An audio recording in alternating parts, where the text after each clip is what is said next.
SAFC Fan TV. As you can see, the game's still going on behind me. We're losing 1-0 to Gillingham at the minute. It looks like that's going to be the final score. Absolutely shocking. No quality whatsoever in the game. Poor from start to finish. To be honest, I don't know whether Phil Parkinson has a leg to stand on now. I mean, there were fans chanting for KP at the end of the game, and to be honest, I don't blame them. At this moment in time, we are absolutely diabolical. Sort your fucking asses out, man. Get your finger out your fucking ass. Honestly, it's absolutely rubbish. Don't forget to like, subscribe, and I'll see you in a sec. SAFC Fan TV outside the Priestfield Stadium. Another defeat. It's 2 wins in 12 now for Phil Parkinson. I mean, doesn't look like he has a leg to stand on at the moment. I'd agree with that, because how are you going to win a football game when you line up 5 at the back, 2 defensive midfielders? It's not exactly, and no width whatsoever. Wingers sitting on the bench, you know, McGeady and Watmore, Maguire. There's absolutely no width. There's absolutely no penetration. Ledbetter, I love him to bits, but every time he got the ball, he passed it backwards. I mean, how the hell do we fix that? It's dreadful, dreadful. I mean, you would have thought that he would have injected more pace second half and throw someone like Dunks on to change the game, but none of that. It's just like Charlie White. Yeah, he changed it a little bit second half when he came on, but just nothing other than that. I think Charlie did very well. Charles, as we should now call Charles. him. I mean, that was a disgrace. Yeah, Charlie. He can win the ball in the air. He puts himself around. He's strong. You know, but he didn't have the kind of service, because every ball he headed was coming at him from the halfway line. It wasn't coming in from the byline. And, as you know, defenders hate that. Defenders hate a big fella attacking a ball that's coming across. And there wasn't a single one. No. Apart from, ironically, the one that scored. And then why that was ruled offside, I'd love to see that one later on. I need to watch that back. That was from where I was, that was never offside. Never. I mean, where do we go from here? I mean, it looks like at the moment he's in serious danger of losing his job. He's only been here 2 minutes. Well, Watford signed Pearson. They've signed and rejected a manager after a few weeks when it obviously hasn't worked. I think Stuart Donald's got a lot on his plate at the moment, with Charlie resigning and the internal machinations at the club. But as you said, I don't think Phil has a leg to stand on at the moment. Anyway, safe trip home. Cheers, lad. Yeah, good man. SAFC Fan TV, another absolutely damaging defeat today. I'm here with Jeff. Jeff, where do you want to start? I mean, just so much negativity running through the club from top to bottom at the minute. Well, it will be, for starters, you should answer these questions, because you've got a Sunderland top one. I mean, just like Phil Parkinson, his tactics going into games, just like, it's awful. That's my old man's 60th birthday this weekend, and like that broke my heart for fucking years, because my family's from Sunderland and I couldn't go to Sunderland for years upon years because how bad we played football, and I could not watch them, like over David Moyes, anyone else like that. And I thought for the first time under fucking Jack Ross, I thought, do you know what, this is the first time Sunderland and the new owners got a bit of passion back within the fans and stuff like that, right? So I paid 75 quid for fucking tickets for my old man's fucking birthday, not a quid bar, don't feel that way, get to choose your town. And like I said, I used to travel, like I do travel over 300 miles to watch the home match. And I thought, this is a turning point. We've got new owners, new ambitions. And when it came to get the tubes, I was like, Jesus Christ.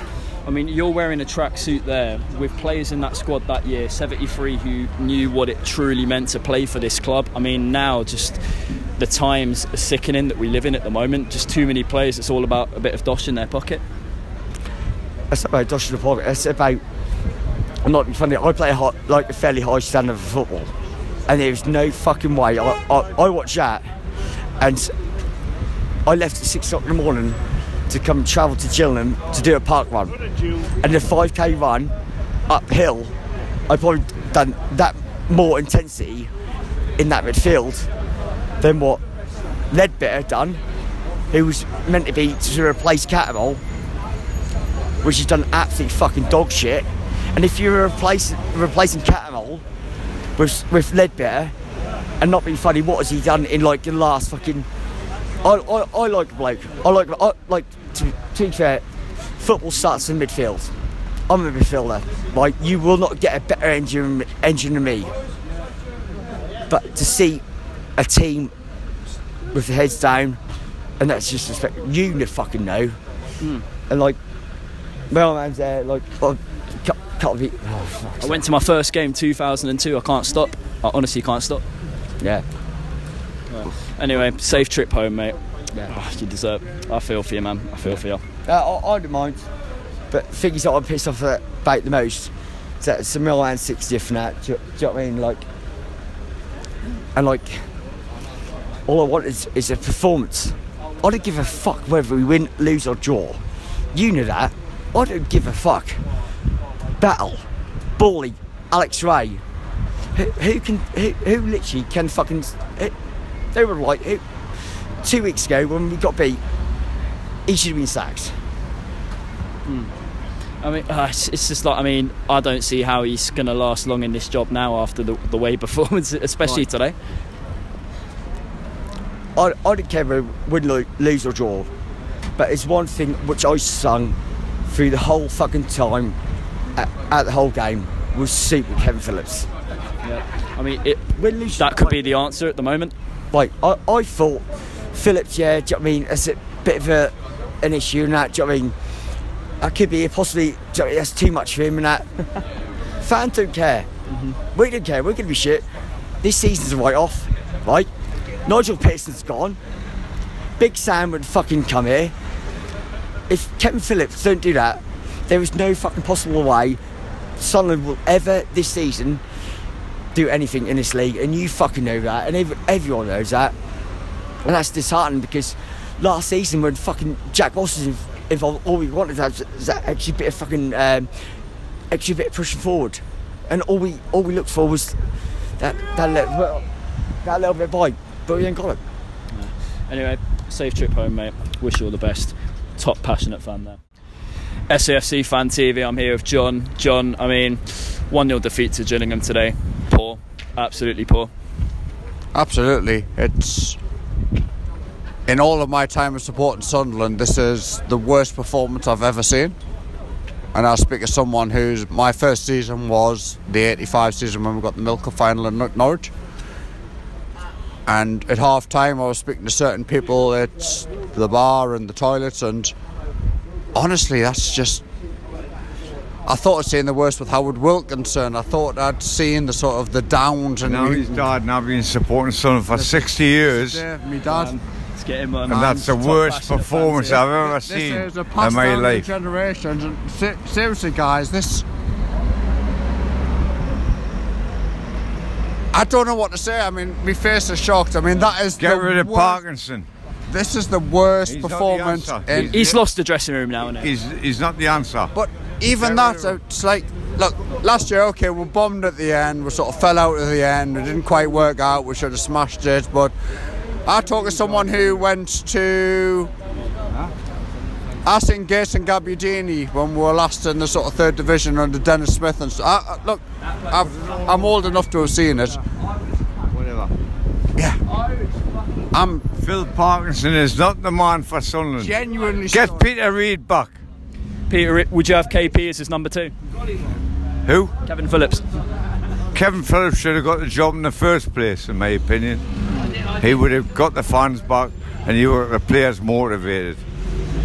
I mean, how do you guys feel? I mean, are you echoing what I'm thinking? Yeah, I'm as puzzled as just as you. I mean, I'm struggling to know what needs to change at this football club. I mean, do we need a director of football? Do we need someone better up in the hospitality boxes? I felt genuinely positive when Alice Short finally sort of gave us that sort of clean break, that clean sort of debt-free break, and it was looking good last year, obviously, until a point, and wow.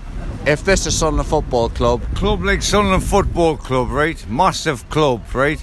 Average crowd at home, 31,000 in League One, and look where we are now. We're a joke. it's awful. Yeah. It's truly awful. Questions needs to be asked of Stuart Donald now, surely, for like the way how they selected. We've all seen the sort of Sunderland till I die, and that was kind of Martin Bain, and that was obviously a sort of right next step gone. Just how low can I get before we say Jesus, guys? And I'm looking directly down the camera. I don't know where this is going to end up. Am I going to be a YouTube star or whatever? But honestly, League Two. God help us and save us, not League Two. Yeah. That's the way it's heading. Yeah. That's the way it's heading. I mean, we just need to say enough. Let's bring this guy in, because I've seen him on the steps. Can I bring this guy in? Really, go on, get yourself inside. We've got a full crowd here. I spoke to this guy on the steps at half time when it was 0-0, and it was like, whoa. What's your name, mate? I still don't know your name. Well, even then was the worst. Even then was the worst. I was down here in the FA Cup game. Worst game I've seen in my life. Well, I was down here on the Tuesday night for the FA Cup replay in the first round. During the week, yeah. And on that Tuesday night, and I thought then that was the worst I'd ever witnessed.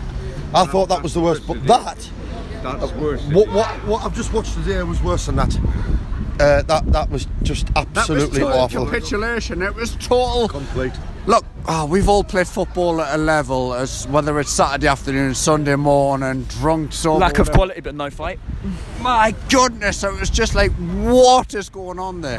No, I wouldn't say lack of quality, lack of fight. It's a bit of both. There was no right. Like, under Jack Ross, we were getting beat, and we weren't playing well. We were playing poor football. Too many draws. But too many draws. 19 draws last season. But every time promoted, we're 19 draws. But every time we played football under Jack Ross, I was excited.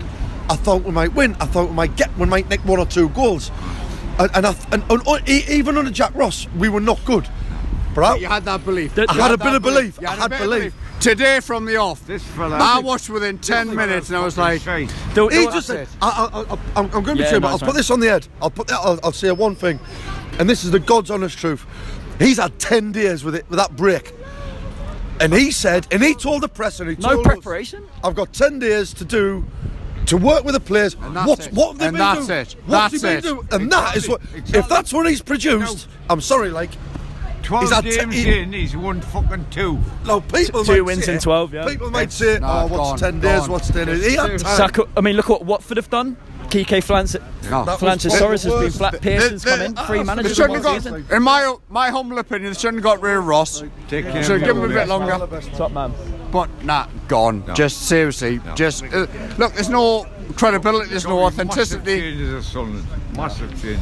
Yeah, I mean, 31,000. If you were let me put it to you. If you were manager and you were responsible for that, could you hold your head? Up high? When you see performances like that, sometimes I wonder. Have you seen a performance like that before? No, but like you have to look. Is it really down to management?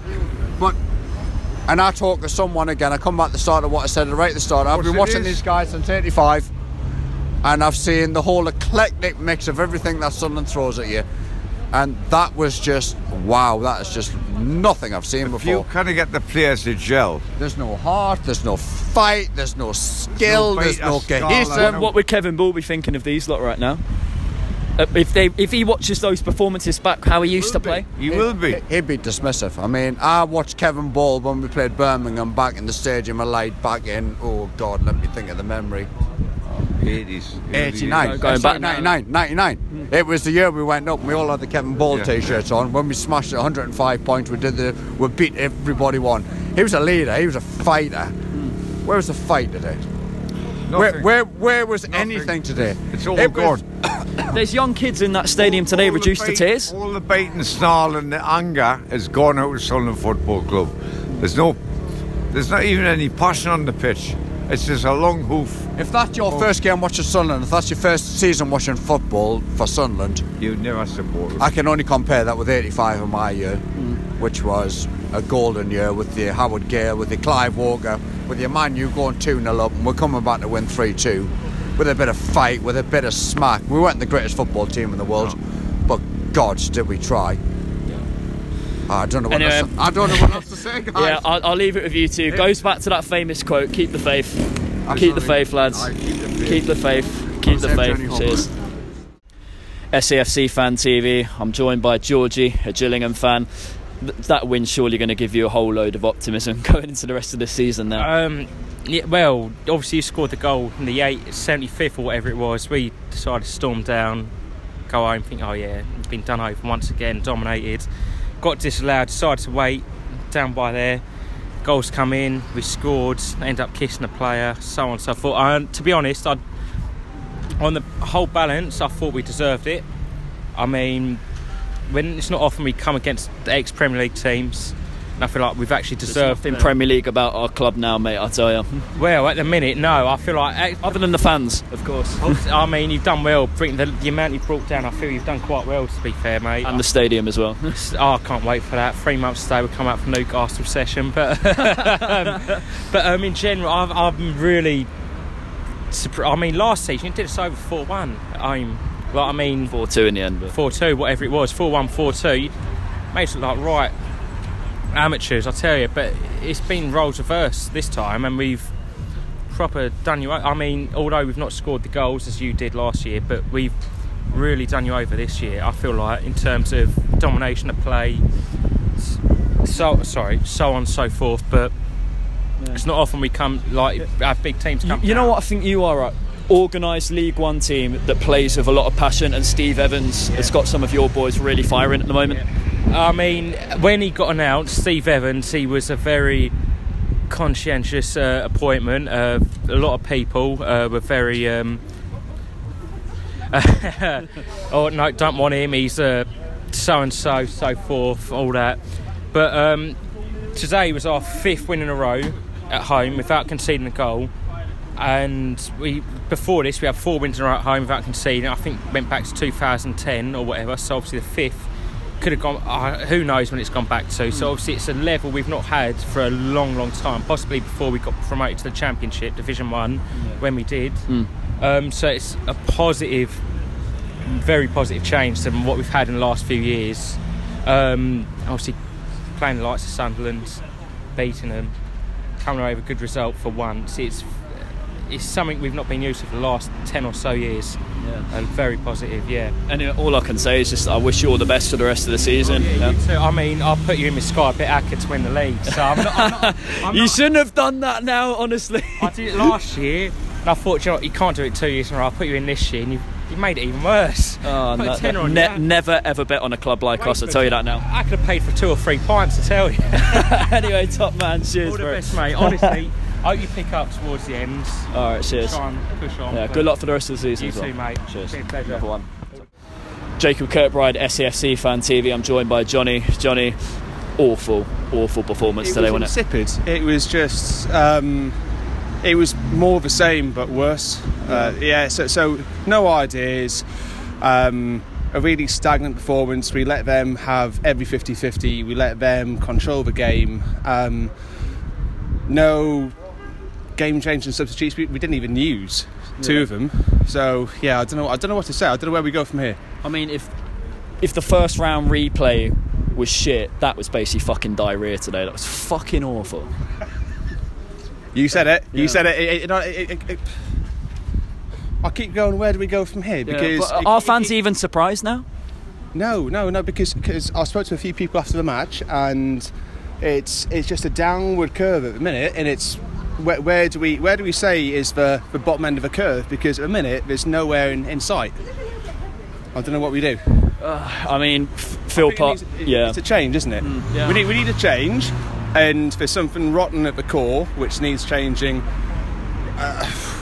If you change a manager, you might get a few, different things come out of it. But really, there needs to be clear direction from the top. It needs to be something monumental that changes. Otherwise, we're just sliding into regression. And we can't have that for the size of football club that we are. I mean, sitting in mid-table in the 3rd tier. 3 years ago, we were beating Everton 3-0 at home to relegate the scum up the road, and now look where we are. Well, we also mentioned a few different matches that we were playing. You know, we were beating Chelsea 3-0. We were having some great results, and yeah, there has to be a point where we say, right, either double down on this season and realise that we're either not going to go for an automatic, or not, certainly not automatic, certainly not playoffs at this rate, but you know, we need to arrest the decline, but we also need to change something right at the top of the club in order to make sure that the ship is moving in the right direction. There's nothing to look forward to at the minute, and that's the worst thing, because it makes people think that why should we continue as supporters going through the hard times, because where's the light at the end of the tunnel? I mean, that would be just the perfect quote to say to those players in the dressing room, but it doesn't look like Parkinson's really going to do that at this moment in time. I mean, they've had a week and a half to prepare for that game today. How comes they're showing no energy whatsoever when they walked out onto that pitch? Well, it wasn't, and there was no passion, there was no 50-50s that people were going to go into. Yeah, it was just... Do you want to play for our club, mate, honestly? Yeah, you've got Gillingham till I die. Yeah, I mean, it looks like you could show a lot of heart and passion compared to some of our players at this moment. Yeah, I'm not a fan of the Sunderland lot, you know. But yeah, we deserve the win today, obviously. Yeah, no, it's all right. Cheers. No, top man. Take all right, care. cheers. Fully deserved, honestly. Yeah, top man. Enjoy your day. Cheers.